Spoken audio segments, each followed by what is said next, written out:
There are the tag numbers, franchise and transition, all in the millions. Hey, and I did a thing over the weekend where I looked at the franchise tag numbers and the top of the market at the various positions.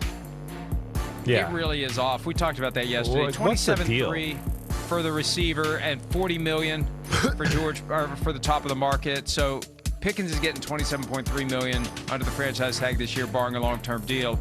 Top of the market's 40, and it may go higher than that when Jackson Smith-Njigba signs his second contract. Some of them are okay. They're fairly in line with the top of the market. Some of them are actually above the top of the market, like for linebackers, because I think you get some, and they have a weird calculation of who's an edge rusher, who's a linebacker. I think you get some edge rushers who get thrown into the calculation for linebacker. And also it's a vestige of this is such a weird thing, and I'm going to try to explain how they calculate it now. It used to be pre-2011. Right.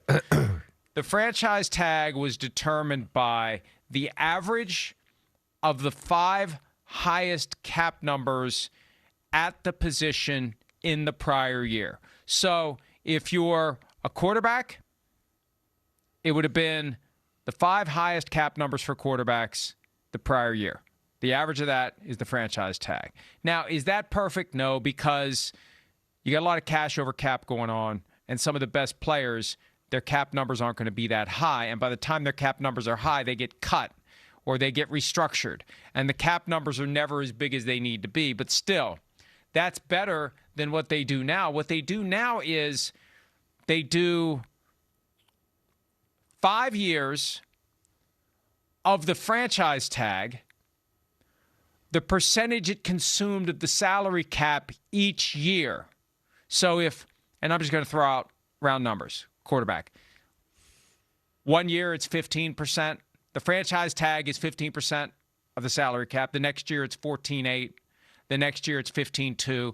They take 5 years, average percentage of the salary cap consumed by the franchise tag that year. They're not even calculating it based on anything. It's just where the tag is relative to the total salary cap, and that percentage just rolls over year to year. They don't even take into account how much anyone's making. It's just what the tag has been for the last 5 years. Yeah, it is how a beneficial weird for way the of owners. doing it. Yeah, very beneficial for them. A weird way of doing things, and it keeps it from ever reflecting the market. No. The market can go haywire at the position. Right. All that matters is where the franchise tag at the position is. Yeah, that's ridiculous. That's something that the NFL players and the NFLPA are going to. I mean, first off, the franchise tag's the worst thing in all of professional sports for any player in any sport. I mean, it's the worst thing there is possible. It's the only profession in the world that I know anything like it. Anything like it. Hey, you're the best at what you do, but we want you to prove it one more year and gamble. And no,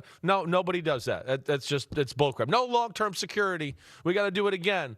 But, you might get hurt doing the most dangerous sport there is in the country, and you never see long-term security with that gamble of the year. So not only is the franchise tag screw plays over, then the owners found a way to screw them over even more with this current formula as compared to the last formula. Yeah, the receiver like somebody like George Pickens, absolutely ridiculous. Ridiculous. Like the franchise tag is $27 million. I mean, his value is what, 50% more than that? It's incredible. So that's what a ripoff that is to young people, players who only have a short period of time to really maximize their skills and what they do here in football. And the owners, again, have found a way to screw the players over one more time.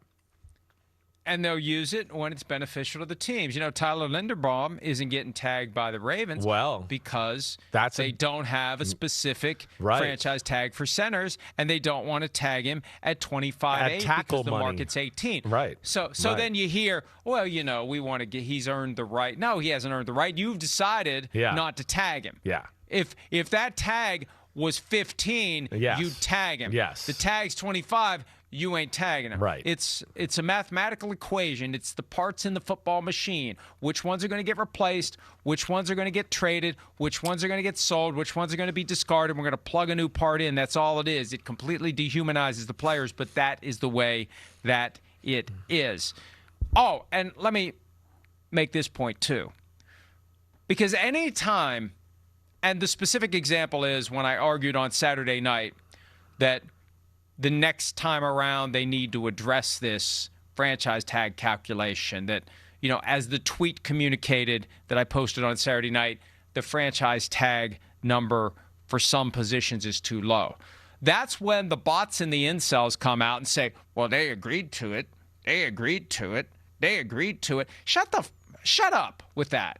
They don't have much of a choice because the owners will lock them out for the whole year and go float around the Mediterranean on their yachts and not even flinch at having a year without football. And the players won't. There's an imbalance in this labor relationship that forces the players to eventually take the last best offer the owners make. So they agreed to it. They need to live with it. I mean, it's amazing to me the amount of resentment that the average fan directs to players when they have none. They worship.